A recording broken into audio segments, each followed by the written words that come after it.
When my grandson Jake demanded I serve drinks to his friends at his wedding reception, like hired help, I smiled and quietly walked to the microphone. By the end of my speech, I had revealed my $78 million net worth as CEO of Miller Industries. And that was just the beginning. Justice had to happen. You won't believe what I did next. Before we continue, please subscribe to the channel and tell us where you're listening in the comments. My name is Frank Miller, and I'm 71 years old.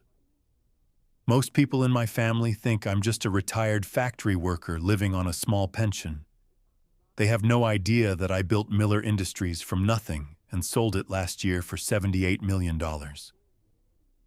I've been keeping my real wealth secret for reasons that will become very clear in this story. I started working in manufacturing when I was 18 years old back in 1970. Learned everything about steel production, machine operations, and factory management from the ground up. Spent 40 years climbing from floor worker to plant supervisor to eventually buying out my boss when he wanted to retire. Nobody in my family paid much attention to my work because they thought factory jobs were just blue-collar labor. My wife Helen died 5 years ago after 46 years of marriage. She was the only person who really understood my business success and how much money we had accumulated. Helen helped me build Miller Industries by managing our finances and supporting my long hours during the early years.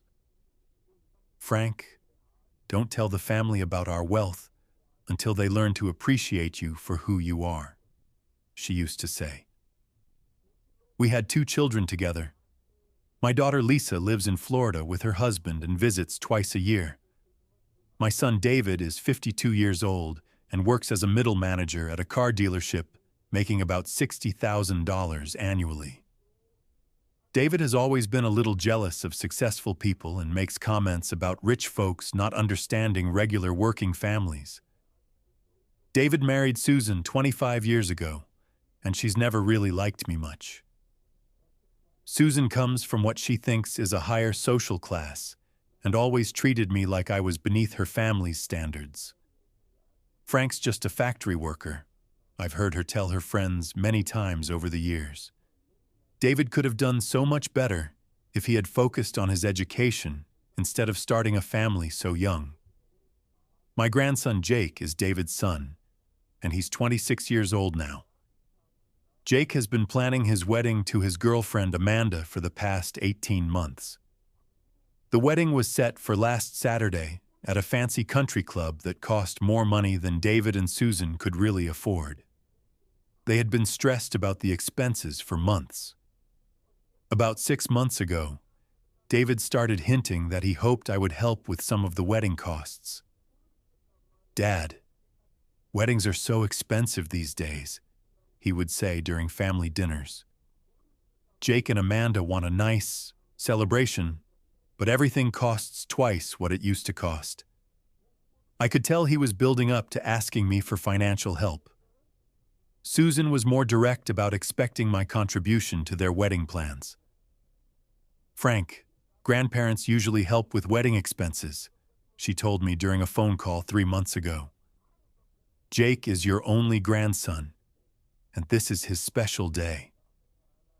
Her tone suggested that I should feel obligated to pay for parts of their expensive celebration.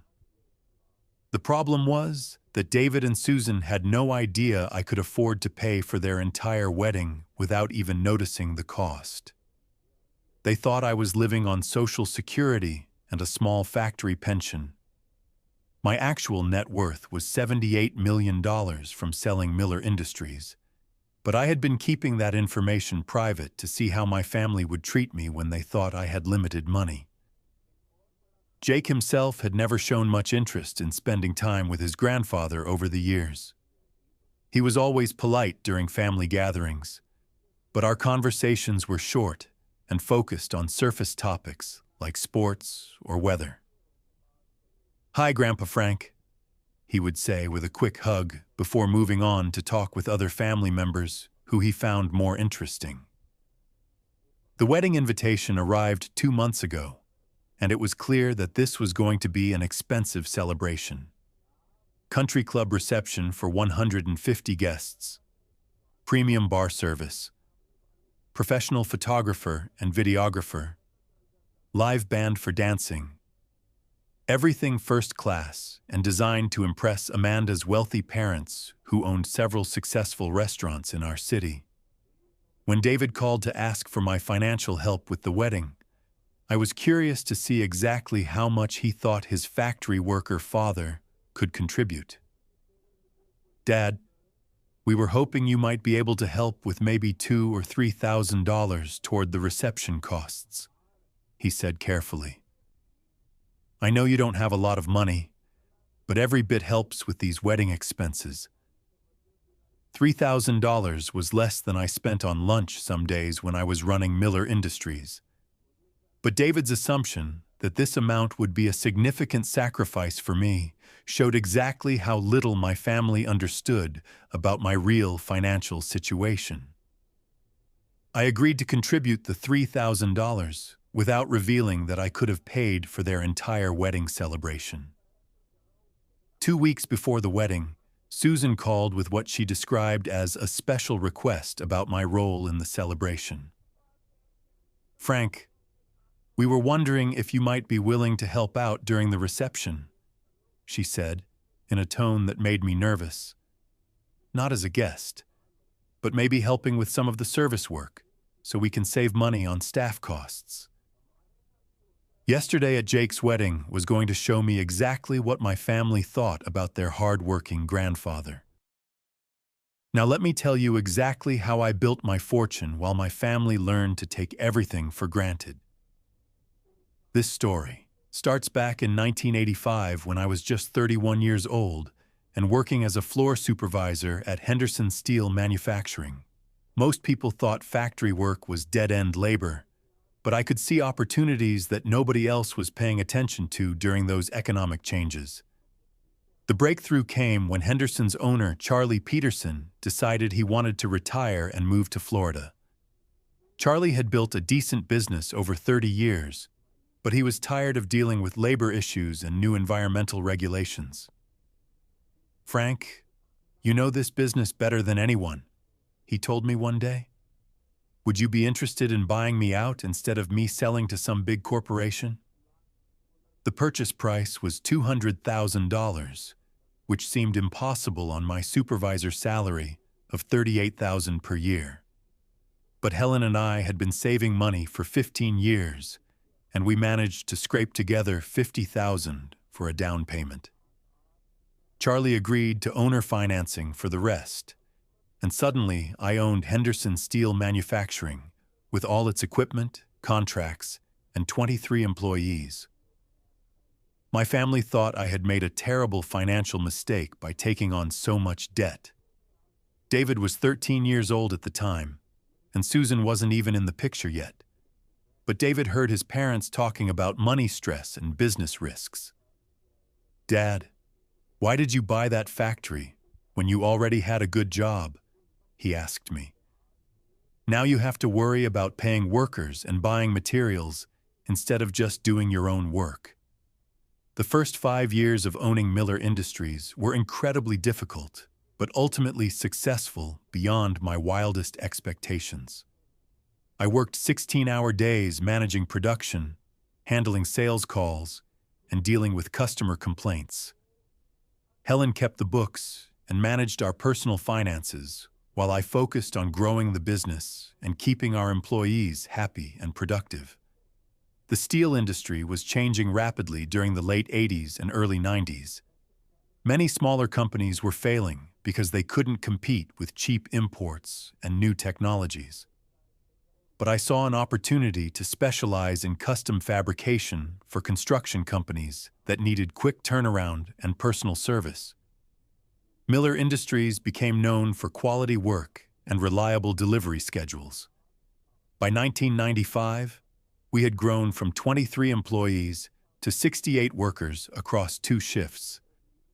Annual revenue had increased from $1.2 million to over $8 million. But my family still saw me as just a factory owner who got his hands dirty every day. David was in college studying business, but he never asked about my company or showed interest in learning about manufacturing success. When David married Susan in 2000, Miller Industries was generating over $15 million in annual revenue and employing 112 people. I could have given them a wedding that cost more than most people's houses. Instead, I quietly contributed $5,000 and let them think it was a significant sacrifice from their blue-collar father and father-in-law. Susan's attitude toward me was shaped by her assumption that factory work meant limited education and social status. "David, your father seems like a nice man, but he doesn't really understand professional business environments," she would tell people. "It's different when you work with your hands instead of managing people and making strategic decisions." Her comments showed she had no idea that I was making strategic decisions that affected over 100 families. The most successful period for Miller Industries came between 2005 and 2015, when we expanded into 3 additional states and started handling major infrastructure contracts. Revenue grew to over $40 million annually. We employed over 300 people across 4 facilities. I was featured in industry magazines as an innovative manufacturer who had built something special from nothing. But during family gatherings, the conversation would focus on David's challenges at the car dealership or Susan's part-time work at a dental office. Nobody asked about my business or seemed interested in what I had accomplished over 30 years of building Miller Industries.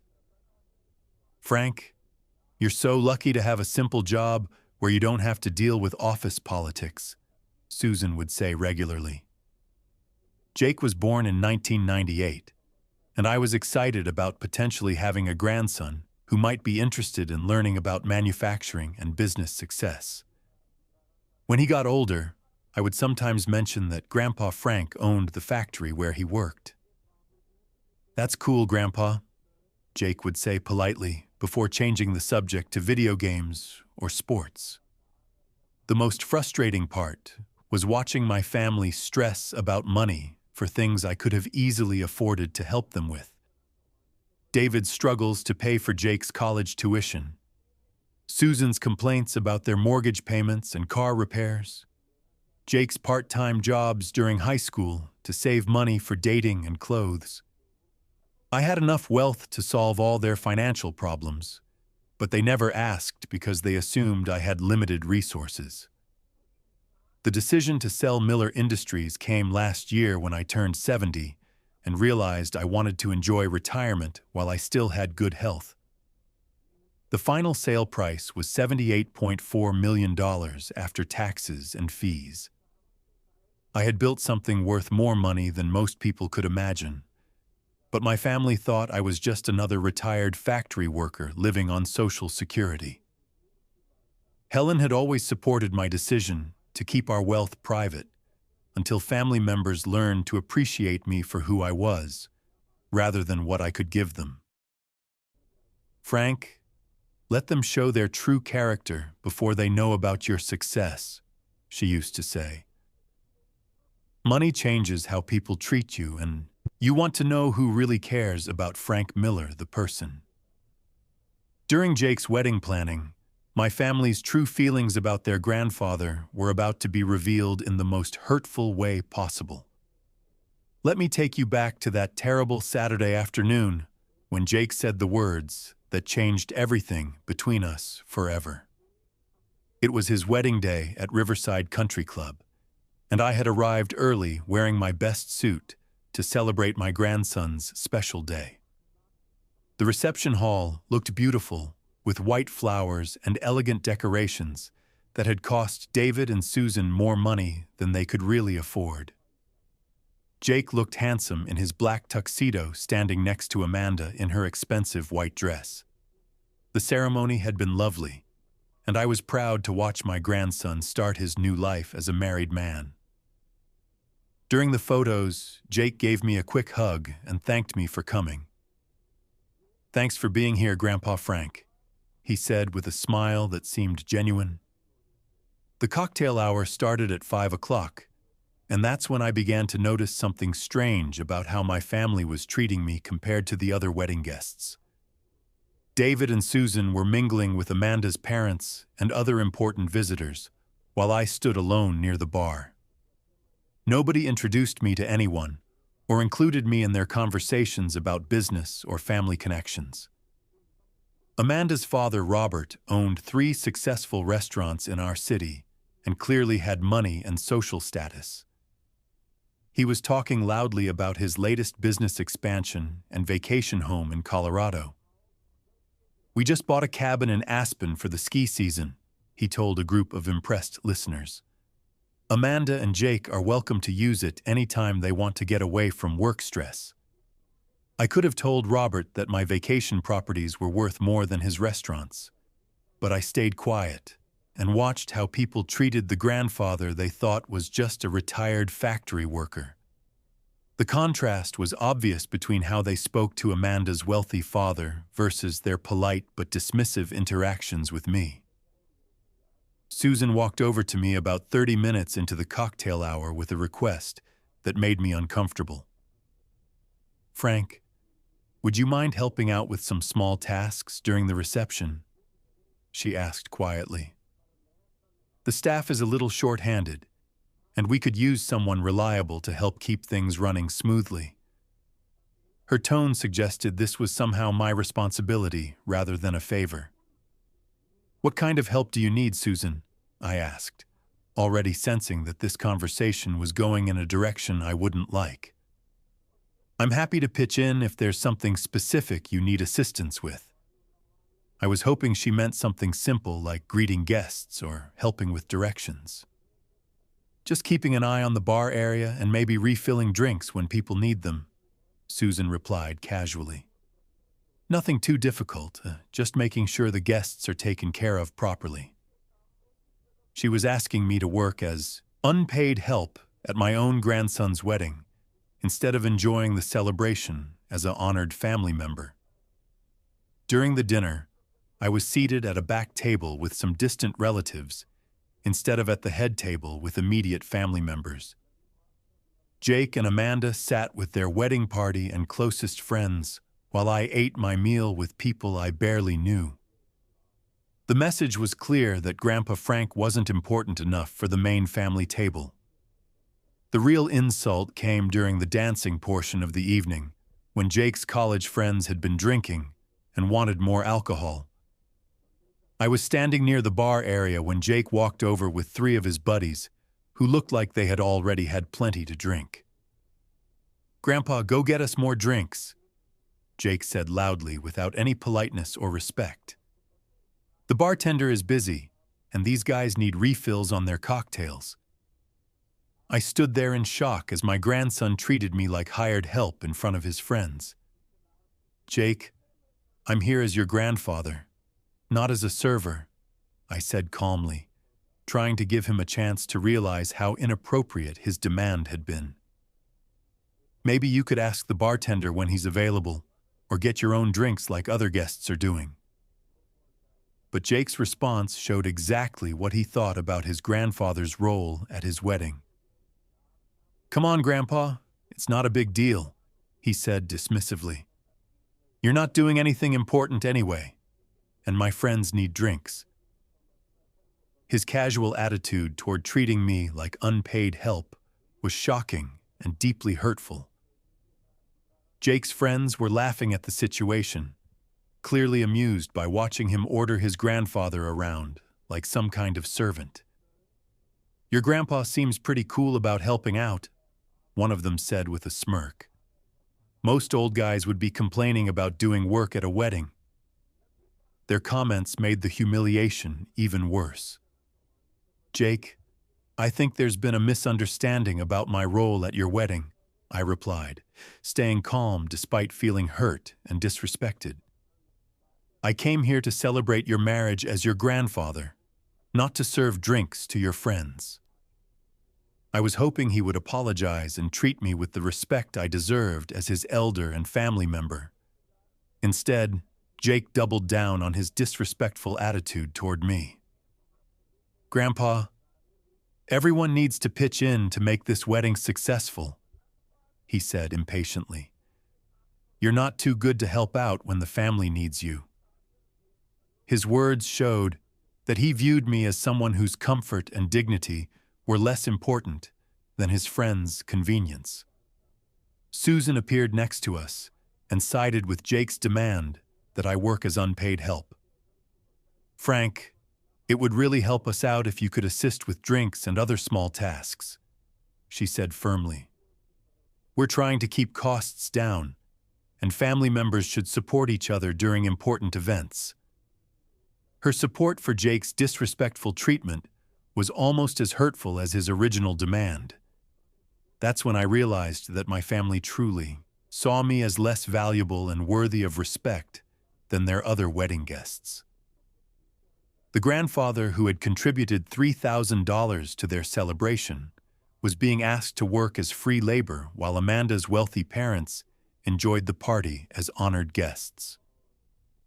I walked away from Jake and his friends without getting their drinks, but the damage was already done. My own grandson had publicly treated me like hired help at his wedding, while his friends laughed at the situation. That evening, I made a decision that would teach Jake exactly who he had just disrespected so carelessly. After Jake's cruel demand that I serve his friends like hired help, I walked away from the bar area and found a quiet corner of the reception hall where I could think about what had just happened. The wedding celebration continued around me with music, dancing, and laughter, while I stood alone processing the most disrespectful treatment I had ever received from my own family. My grandson had just ordered me around, like unpaid labor in front of his friends at his own wedding. I pulled out my phone and looked at my bank account balance to remind myself of something Jake had no idea about. $78.4 million sitting in various investment accounts from the sale of Miller Industries last year. The grandfather he had just treated like a servant was worth more money than everyone at this wedding reception combined, including Amanda's restaurant-owning father who had been bragging about his success all evening. The most painful part wasn't the money difference, though. It was the complete lack of respect and appreciation for the person who had helped make this wedding possible. My $3,000 contribution had paid for the flowers that decorated every table. Jake was dismissing the very person whose generosity had made his celebration more beautiful and memorable. I watched Jake laughing with his friends at their table, probably telling them more jokes about ordering his grandfather around. The young man who thought it was appropriate to treat his elder like hired help had no idea that Frank Miller had once employed over 300 people and made strategic decisions worth millions of dollars every month. His assumptions about my intelligence and capabilities were completely wrong. The contrast between how I was being treated versus Amanda's parents was obvious to everyone at the reception. Robert and Patricia sat at the head table being honored as important guests, while I had been relegated to the back corner and asked to work as unpaid staff. The difference wasn't about age or family relationship. It was about perceived wealth and social status. I found myself calculating exactly how much money Jake's disrespectful behavior had just cost him without his knowledge. The wedding gift I had planned to give them was $50,000 toward their first house down payment. That generous gift was now off the table permanently. Jake's demand that I serve drinks had eliminated more money than his father made in an entire year. But the house down payment was just the beginning of what Jake's cruel treatment would cost their family's financial future. I had been planning to help with major expenses over the years: new cars, home improvements, children's education costs, family vacations.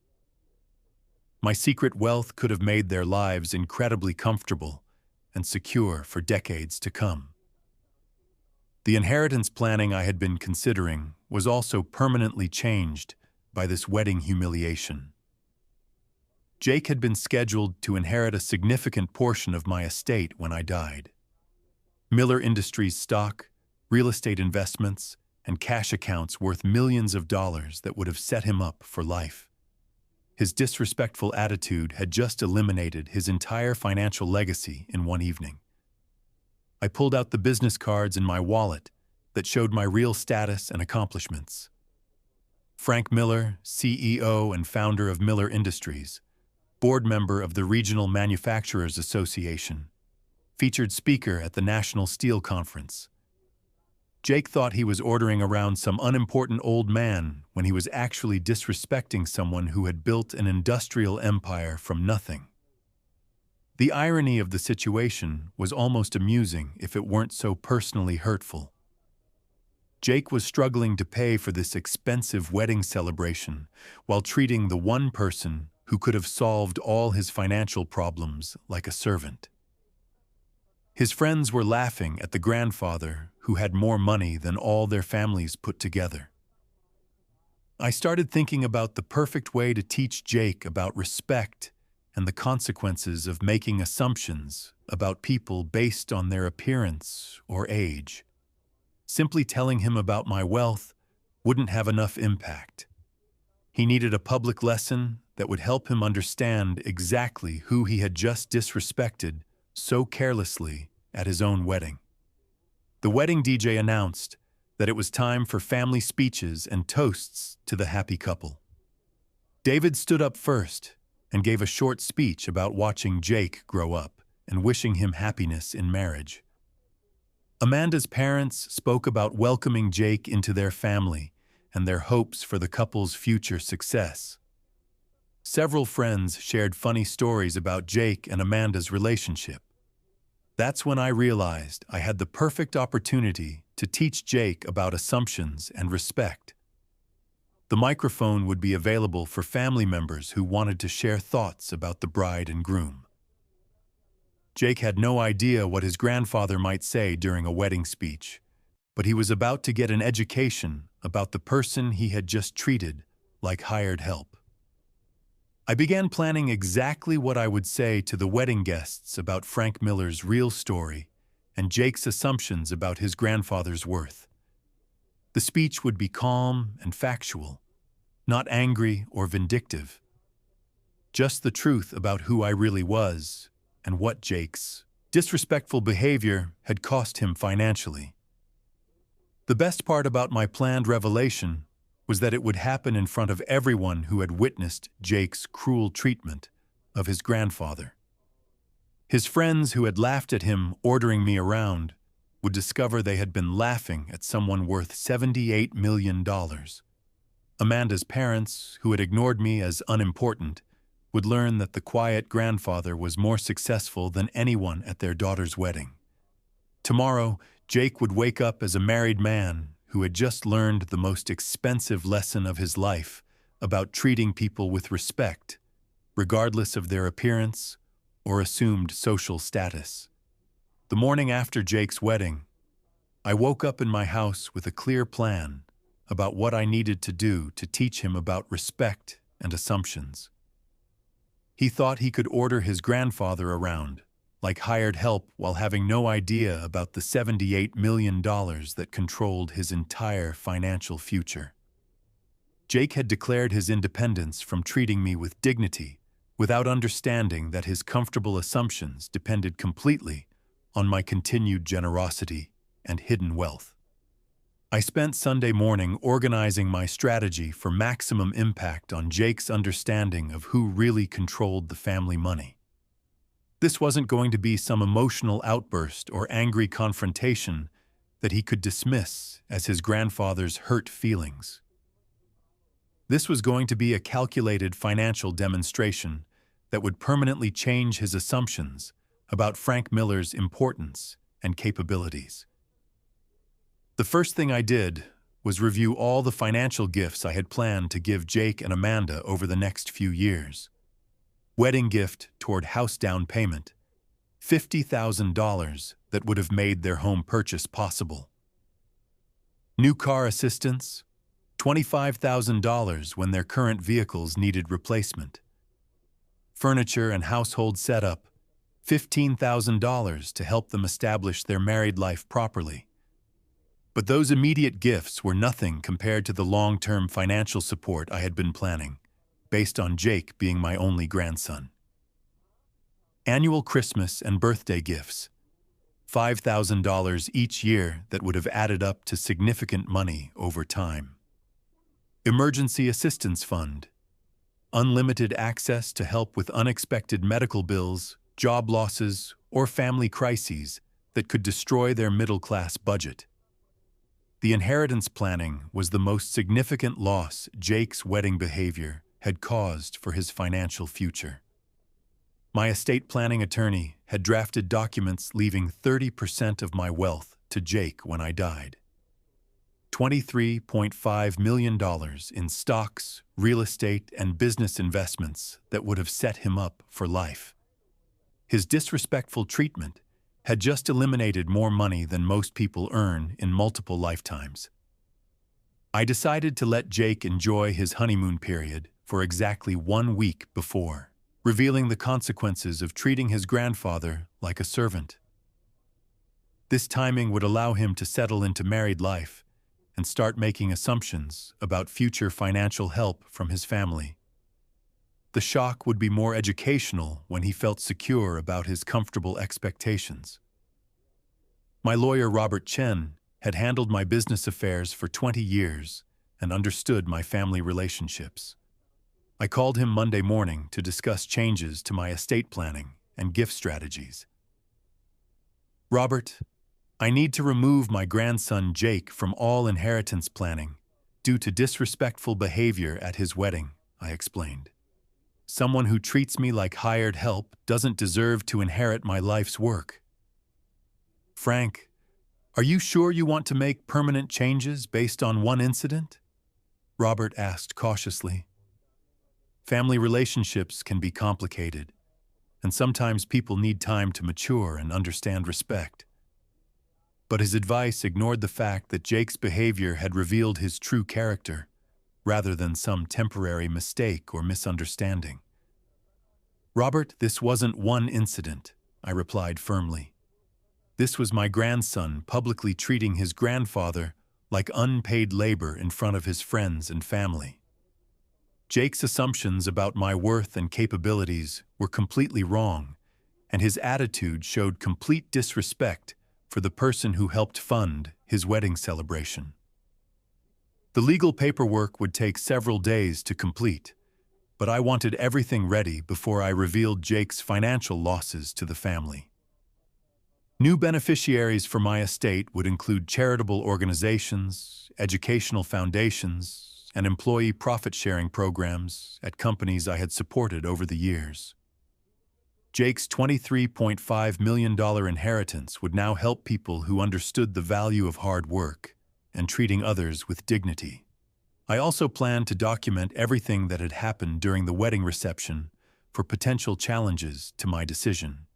If Jake tried to claim that his behavior hadn't justified such serious financial consequences, I needed detailed records of his exact words and public humiliation of his grandfather.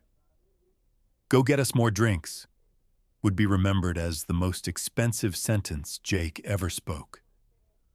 The most satisfying part of my planning was knowing that Jake's desire to treat me like hired help would be granted in exactly the way he didn't want. He had been comfortable ordering me around because he assumed I was financially dependent and socially inferior. Now he would discover that his assumptions had cost him millions of dollars and permanent financial security. I spent Tuesday afternoon reviewing my complete financial portfolio to remind myself of the power I held over my family's comfortable assumptions. Miller Industries sale proceeds, $78.4 million. Real estate investments, $12.2 million in commercial and residential properties. Stock market accounts, $15.6 million in diversified holdings. Total net worth, over $106 million. Wednesday evening, I called David to arrange a family meeting for the weekend, without revealing the specific purpose. "David, I'd like to have Jake and Amanda over for dinner Saturday night," I said casually. "I want to give them their wedding gift and discuss some family financial planning that affects everyone." His agreement to the meeting showed he had no idea what his father was planning to reveal. The wedding gift I prepared for Saturday's family meeting was a card containing exactly $3 in cash. "For Jake and Amanda's future happiness," the card would read. "This represents the exact value of respect shown to your grandfather during your wedding celebration." The symbolic amount would make my point perfectly clear about consequences and appreciation. Over the weekend, I would use Jake's own words against him to teach him about assumptions and family relationships. The grandson who had ordered me to serve his friends was about to discover exactly who he had been disrespecting at his own wedding. 4 days after I planned Jake's financial consequences, my son David called me with panic in his voice about something he had discovered accidentally. "Dad, I was at the bank today handling my car loan paperwork when the manager mentioned something about your accounts," he said urgently. "Please tell me there's been some kind of mistake about the numbers Jennifer Thompson was discussing with her colleague." "David, what numbers are you worried about?" I asked calmly, like I had no idea what could be causing his concern. Bank managers handle many different accounts and financial situations throughout their daily work. I wanted to hear exactly how David had discovered my real wealth before confirming his worst fears about being lied to. "Dad, Jennifer said something about Frank Miller having over $78 million from selling Miller Industries." David continued with worry growing in his voice. "She thought I should know in case there were family financial planning issues I needed to discuss with you directly." He was starting to understand that his father might not be the poor, retired factory worker he had always assumed. I stayed completely calm while listening to David's growing panic about his father's hidden fortune.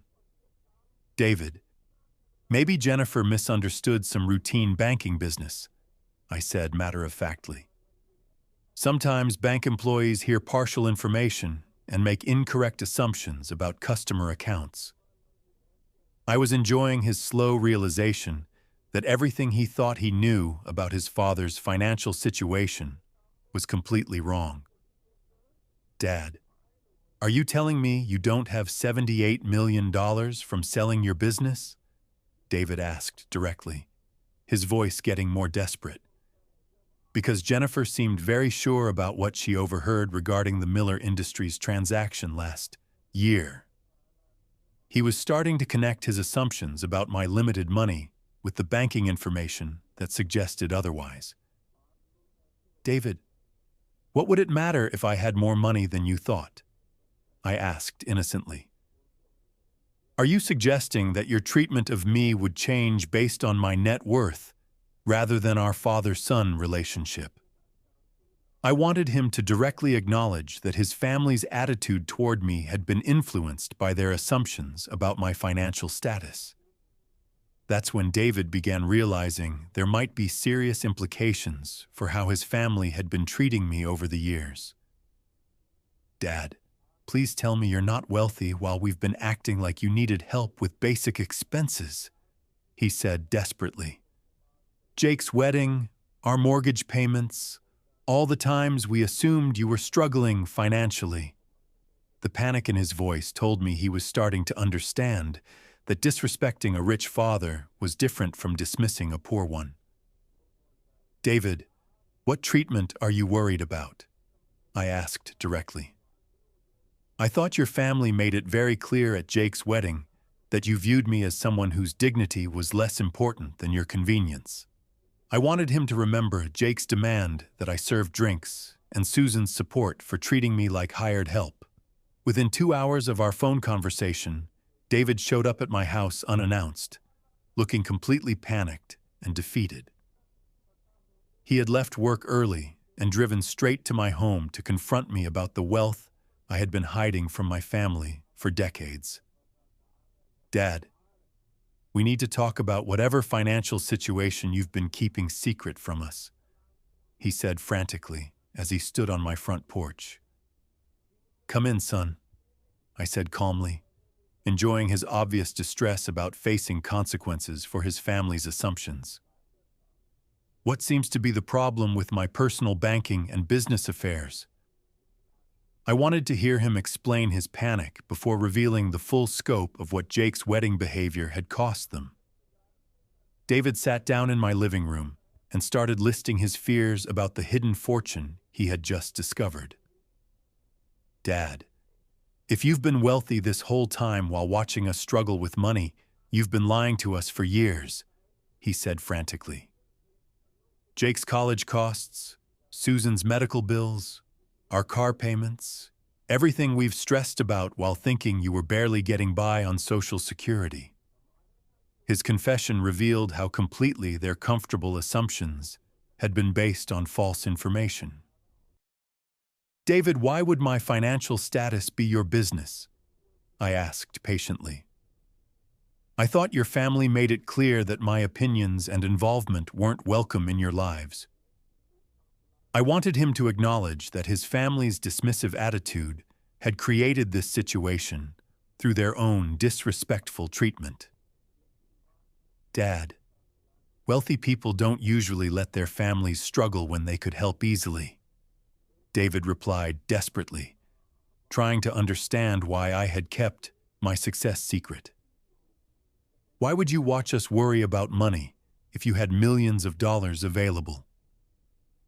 But his question ignored the fact that I had been testing their character by seeing how they treated me when they thought I had limited resources. I decided it was time to give him a hint about the consequences Jake's wedding behavior had created for their family's financial future. David, when your son told me to serve drinks to his friends like hired help at his wedding, what did you think would happen to my willingness to share my wealth? I asked calmly. Did you expect me to reward disrespectful treatment with generous financial gifts? Dad, what are you saying? David asked with growing dread in his voice. He was starting to realize that Jake's cruel behavior might have permanently damaged their access to my hidden fortune. Are you actually planning to cut us off financially because of one incident at Jake's wedding? His question revealed that he still didn't understand the seriousness of treating wealthy family members with disrespect. David, it wasn't just one incident, I explained firmly. It was your family treating me like I was less valuable and worthy of respect than your other wedding guests. The education about consequences was beginning, and David was starting to understand that his assumptions about poor Frank Miller had been completely wrong. The son whose family had dismissed me as unimportant was learning that family wealth doesn't automatically belong to disrespectful children and grandchildren. After David's panicked visit about my hidden wealth, I realized I needed solid evidence to support my decision to cut Jake off from his inheritance permanently. If my family was going to claim that Jake's wedding behavior wasn't serious enough to justify losing millions of dollars, I wanted bulletproof documentation of 25 years of disrespectful treatment based on their assumptions about poor Frank Miller. I spent the next day gathering evidence that told the complete story of how my family had dismissed me as unimportant while having no idea about my real success. I started by organizing every instance where Susan had made condescending comments about my intelligence and social status over the years. Frank's just a factory worker who doesn't understand professional environments, she had told her friends countless times. David could have married someone from a better family if he had focused on education instead of starting a family so young. Her dismissive attitude was documented in emails, social media posts, and conversations other family members had repeated to me. The Christmas and birthday celebrations showed a clear pattern of how my family treated me compared to other relatives they considered more important. Susan's parents always received prominent seating and expensive gifts, while I was relegated to side tables and given token presents. "We got Frank a nice shirt from the discount store," Susan would announce, while her father received golf equipment and vacation trips. I found years of evidence showing how David and Susan had excluded me from important family decisions, while including other people they viewed as more successful. Jake's high school graduation party planning included Amanda's wealthy parents in every discussion, while my opinions were ignored. "Frank doesn't really understand what modern teenagers want," Susan had explained when I suggested ideas for the celebration. The most damaging evidence was their pattern of making assumptions about my financial limitations without ever asking about my real situation. "We can't invite Frank to that restaurant because it's too expensive for someone on a fixed income," became typical conversations I overheard. They were making decisions about my comfort and preferences based on completely wrong information about my wealth and capabilities. I documented specific instances where my family had criticized successful people while having no idea they were insulting someone more successful than anyone they knew. "Rich people don't understand what working families go through," David would say regularly. "They get lucky with business deals and think they're better than everyone else." His comments about wealthy individuals were directed at his own father without his knowledge. The social media evidence was particularly revealing about how my family presented our relationships to their friends and community. Photos from family gatherings never showed me in prominent positions or acknowledged my contributions to their celebrations. Jake's college graduation posts thanked everyone except the grandfather, who had quietly helped with tuition costs through anonymous donations. Most importantly, I found clear documentation of how they had treated me differently from Amanda's parents at every family event over the past 2 years. Robert and Patricia were always consulted about wedding planning decisions, while my suggestions were dismissed or ignored. "Frank has simple tastes that don't match what we're trying to accomplish," Susan had explained when I offered ideas about reception venues. I reviewed all the times my family had made me feel unwelcome at gatherings while treating other guests as honored visitors.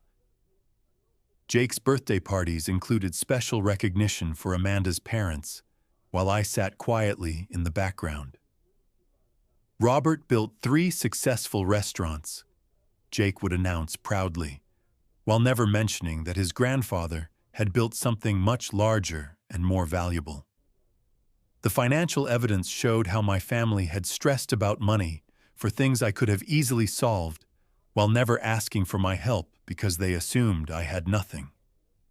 David's struggles with mortgage payments, Susan's complaints about car repair costs, Jake's part-time jobs to save money for dating expenses. They suffered financially while dismissing the one person who could have made their lives incredibly comfortable. The wedding planning documentation was the most insulting evidence of all. Susan's detailed emails about keeping costs down specifically mentioned not expecting much help from Frank because he's on a limited budget. Meanwhile, they spent hours discussing how much money they could request from Amanda's successful parents. The contrast in treatment was obvious and hurtful. I found records of conversations where my family had made jokes about my appearance, age, and assumed limitations in front of other people. "Frank still thinks it's 1970 with his old-fashioned clothes and opinions," Susan had told her sister during a phone call I accidentally overheard. "He doesn't understand modern life or how money works today." Her mockery of someone worth over $100 million was particularly ironic. The most painful evidence was Jake's pattern of polite but dismissive behavior toward me throughout his entire adult life.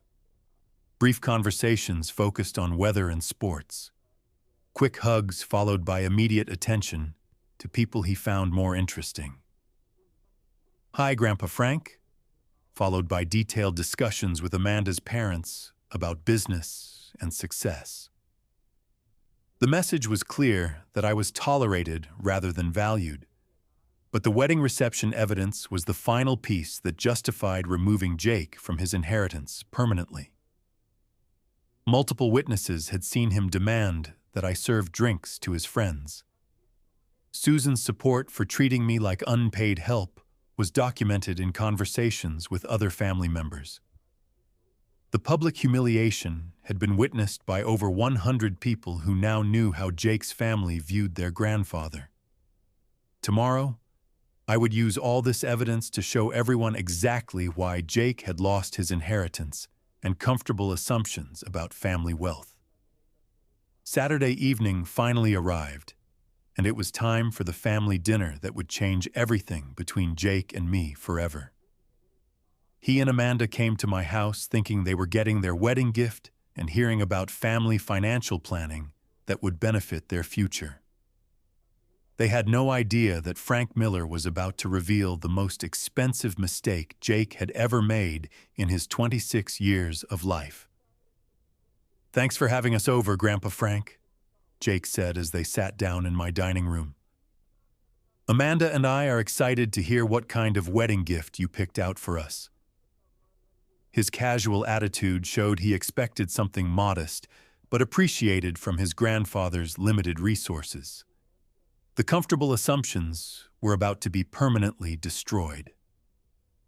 Amanda looked around my house with polite interest, but obvious judgment about my simple furniture and modest decorating. "Your home is very cozy, Mr. Miller," she said diplomatically. "It must be nice to have a place that's paid off and doesn't require much maintenance." Her comments revealed that she viewed me as someone whose financial situation was stable but unimpressive. I started dinner conversation by asking about their honeymoon plans and how married life was treating them so far. "We're going to Myrtle Beach for a long weekend," Jake explained. "It's not exotic, but it's what we can afford right now with the wedding expenses and everything." His confession about budget limitations was ironic, given what he had just lost through his disrespectful behavior. David and Susan arrived 30 minutes later, looking nervous about what this family meeting might reveal about my hidden wealth. "Dad, thank you for organizing this dinner," David said carefully. "We're all curious about what family financial planning you wanted to discuss with everyone." His tone suggested he was afraid of what he might learn about his father's secret fortune. After we finished eating, I stood up and walked to my desk, where I had prepared the materials that would teach Jake about respect and consequences. "Before we discuss your wedding gift, I want to share something about your grandfather that you might find interesting," I said calmly. The room became completely quiet as everyone waited to hear what Frank Miller had to say. I pulled out the first document and placed it on the dining room table for everyone to see. "This is the sale agreement for Miller Industries from last year," I explained systematically. "Final purchase price after taxes and fees, $78.4 million. Amanda gasped audibly, while Jake's face went completely white as he processed what his grandfather had just revealed. The second document showed my current investment portfolio and bank account balances. Real estate holdings, $12.2 million in commercial and residential properties, I continued methodically. Stock market investments, $15.6 million in diversified accounts. Total liquid assets available, over $94 million. The numbers were sinking in as my family realized everything they thought they knew about me was completely wrong. David was staring at the financial statements in complete shock about his father's hidden wealth. "Dad, you've been a millionaire this whole time while we thought you were barely getting by on Social Security," he asked frantically. "Why didn't you tell us about Miller Industries being so successful?" His panic was obvious as he faced the implications of how they had treated their wealthy father and grandfather. "David, I wanted to see how my family would treat Frank Miller, the person, before they knew about Frank Miller's money, I replied calmly.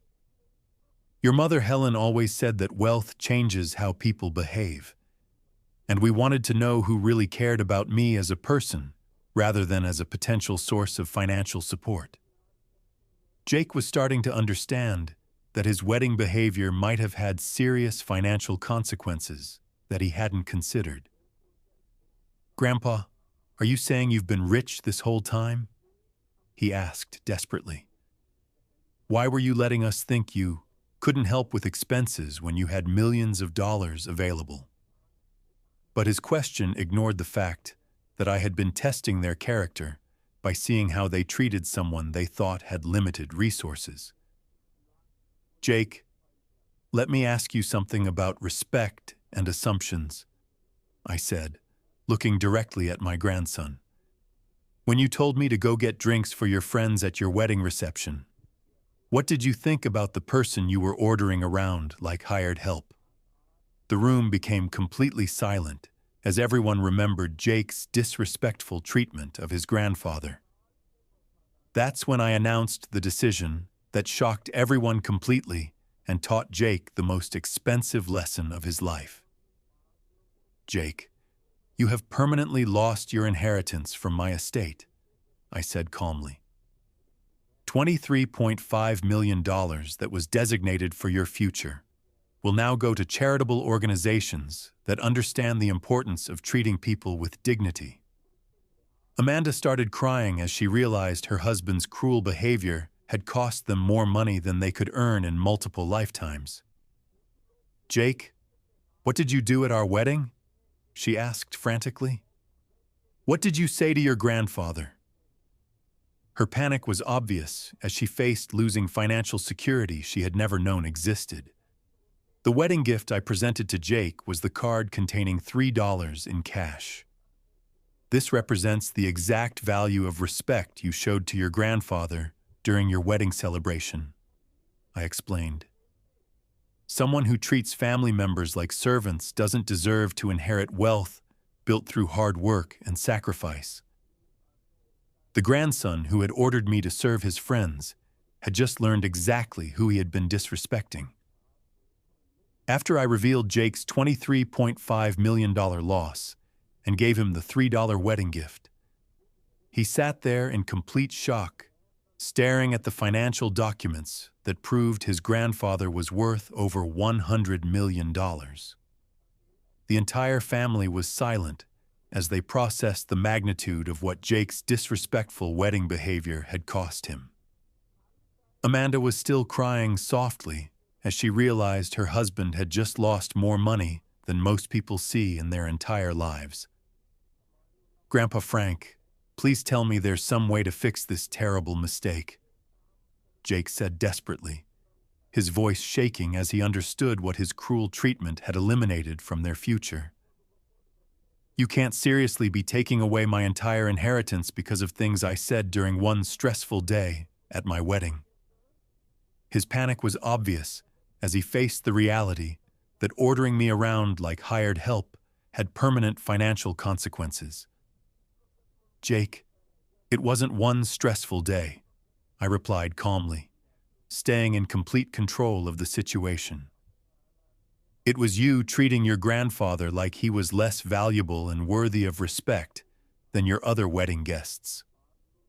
I wanted him to understand that his demand for me to serve drinks had revealed his true character rather than some temporary mistake. Amanda tried to distance herself from Jake's behavior and convince me that she deserved another chance at the inheritance money. Mr. Miller, I had no idea Jake was being disrespectful to you, she said frantically. I was busy with other wedding activities and didn't see what happened at the bar area. But her explanation ignored the fact that she had benefited from the comfortable assumptions about my limited worth while never showing interest in getting to know me as a person. David jumped in to defend his son and minimize the seriousness of Jake's wedding behavior. Dad, Jake is young and sometimes makes mistakes when he's stressed about important events, he said desperately. Surely you can forgive one incident of poor judgment and give him another chance to prove his respect. But his plea ignored years of dismissive treatment based on assumptions about poor Frank Miller. David, this wasn't poor judgment, I reminded him. This was your son publicly treating his grandfather like unpaid labor in front of his friends and family. I wanted David to understand that Jake's behavior had crossed serious lines of dignity and respect that couldn't be apologized away. Susan broke down completely as she faced the practical implications of losing access to my hidden fortune. Frank, we made terrible assumptions about your financial situation, she sobbed. How were we supposed to know you were wealthy when you lived so modestly and never talked about your business success? Her confession revealed that their respectful treatment had always been conditional on my perceived status and resources. Susan, respect for family members shouldn't depend on their bank account balance, I said without sympathy. You treated me like I was socially inferior while having no idea about my actual accomplishments and capabilities. The education about character was continuing, and Susan was finally understanding that their assumptions had been completely wrong. Jake tried a different approach by offering to make public amends for his wedding behavior and promising that he would change his attitude permanently. Grandpa, I'll apologize to everyone who was at the wedding, he said frantically. I'll write letters, make phone calls, do whatever it takes to show that I understand how wrong I was to treat you like hired help. But his promises felt empty after 26 years of polite but dismissive behavior toward his grandfather. Jake, your apologies are motivated by losing money, not by genuine remorse for hurting someone who loved you unconditionally, I pointed out. How can I trust that your respect is real rather than financially motivated? The timing of their crisis made their sudden change in attitude obviously artificial and self-serving. Amanda begged me to consider the impact on their future children and family planning. Mr. Miller, we were hoping to start a family soon, she pleaded desperately. Your grandchildren shouldn't suffer because of mistakes their father made before they were even born. But her appeal ignored the fact that Jake's character flaws would affect how he raised those future children. After listening to my family beg for forgiveness and financial restoration, for over 3 hours, I was ready to announce my final decision about our relationship and inheritance legacy. Here are my conditions if any of you want a personal relationship with me going forward, I said clearly. First, you will treat me with genuine respect and appreciation, not because you want money, but because I'm your father and grandfather. Second, you will acknowledge publicly that your assumptions about my worth and capabilities were completely wrong, I continued. Third, you will demonstrate through your actions that you understand family relationships require mutual dignity regardless of financial status. Everyone was nodding desperately, willing to agree to anything that might restore some hope of inheritance. Most importantly, you will accept that wealth is earned through character and hard work, not inherited through family connections, I concluded. I will not reward disrespectful behavior with financial gifts. All of them agreed immediately to my conditions because they had no choice if they wanted any relationship with me. However, I had one more announcement that shocked Jake and Amanda completely. Jake, your inheritance is permanently gone regardless of whether you meet these conditions, I said calmly. Your children will never receive a single dollar of the money you dismissed through your cruel wedding behavior. His face went completely white as he realized his comfortable financial assumptions were destroyed forever. Jake, you told me to serve drinks to your friends like I was hired help, so now you can work for your own financial security like hired help, I explained. $23.5 million will go to organizations that teach young people about respecting their elders. The perfect justice in my decision was clear to everyone in the room. The grandson who had ordered his grandfather around like a servant had learned the permanent cost of disrespecting someone whose wealth he never bothered to discover.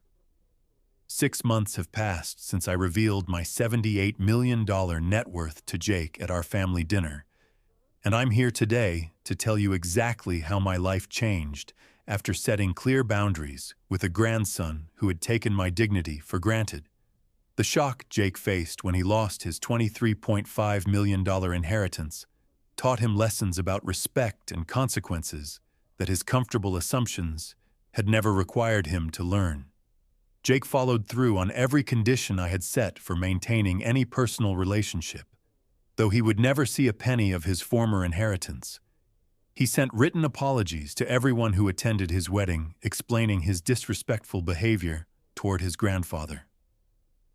I was wrong to treat Frank Miller like hired help when he deserved honor and respect, he wrote to over 100 people.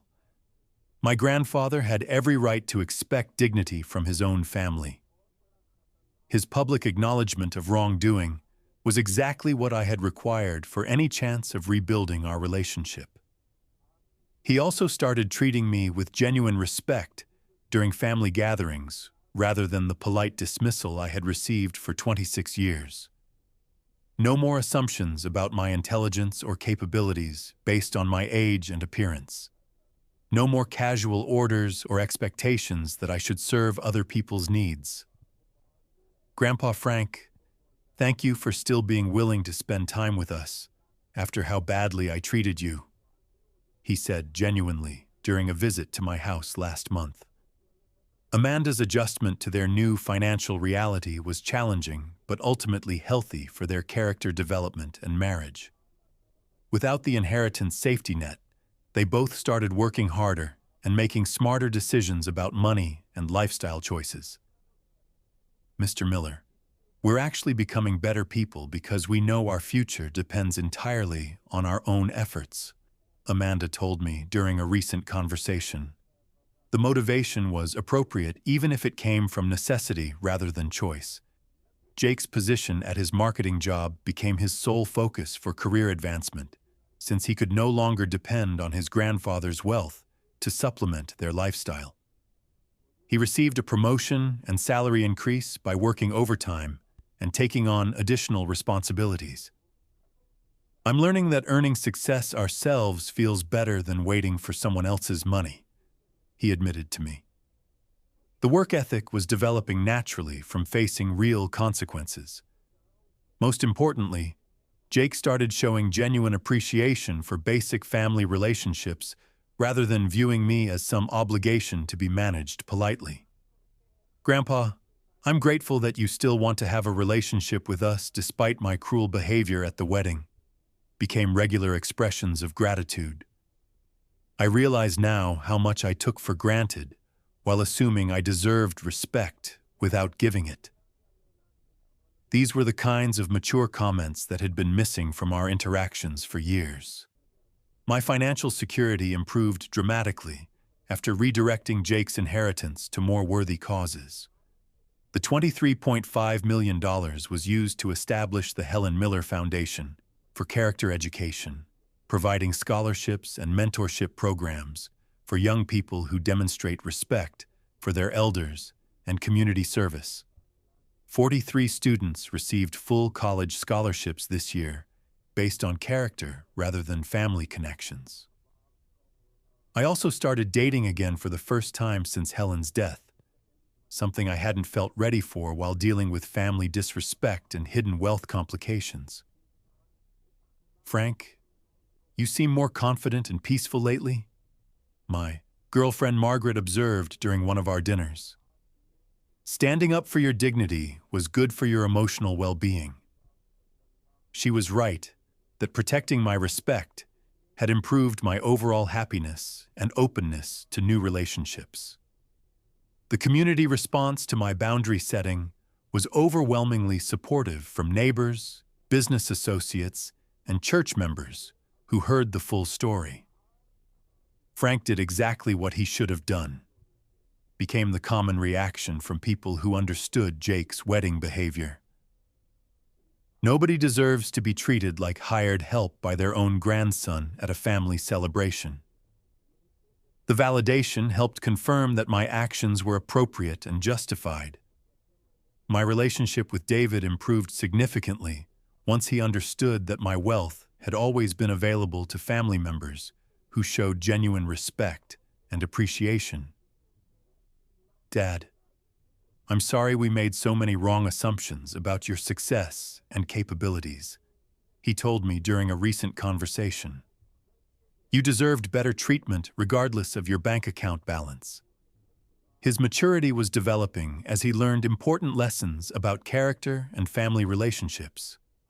Susan's attitude toward me changed completely after discovering my real net worth and business accomplishments. The condescending comments about factory workers and social status disappeared as she faced the reality that she had been insulting someone more successful than anyone in her social circle. Frank, I was wrong to judge you based on appearances rather than getting to know you as a person, she admitted last month. Jake eventually thanked me for teaching him important lessons about respect and consequences through firm boundaries rather than endless enabling. Grandpa, I'm glad you didn't reward my disrespectful behavior with inheritance money, he told me 4 months after the family dinner crisis. I learned more about character and appreciation from facing real consequences than I ever would have from receiving millions of dollars I hadn't earned. His gratitude for my boundary setting showed genuine growth in understanding personal responsibility. Looking back on this entire experience, I learned crucial lessons about family relationships and wealth that every person should understand. First, respect for family members shouldn't depend on their perceived financial status or social position. Jake's wedding behavior showed his true character when he thought I was unimportant, and rewarding disrespect with inheritance would have only enabled more cruel treatment. Second, sometimes permanent consequences are necessary to create real change in people's attitudes toward family and money. Jake's apologies would never have led to genuine respect if he knew the inheritance was still available, regardless of his behavior. Only by losing everything did he learn to value relationships over financial expectations. Most importantly, I learned that protecting your dignity improves family relationships for everyone involved. At 71 years old, I finally have the respect and appreciation I always deserved, but had been testing through my hidden wealth experiment. Today, Jake treats me like a valued grandfather instead of some polite obligation to be managed. Our conversations focus on genuine family connection rather than assumptions about my limitations or capabilities.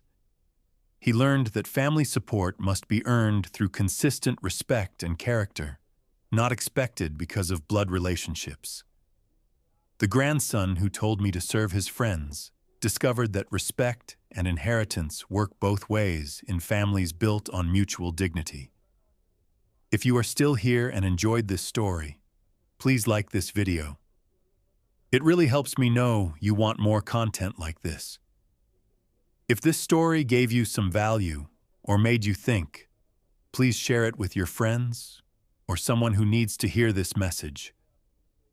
If you have any questions or suggestions about this story, please type them in the comments below. I love reading what you think. If you want more stories like this one, please subscribe to this channel. There are many more stories coming. Remember, you teach people how to treat you by setting boundaries and demanding the respect you deserve.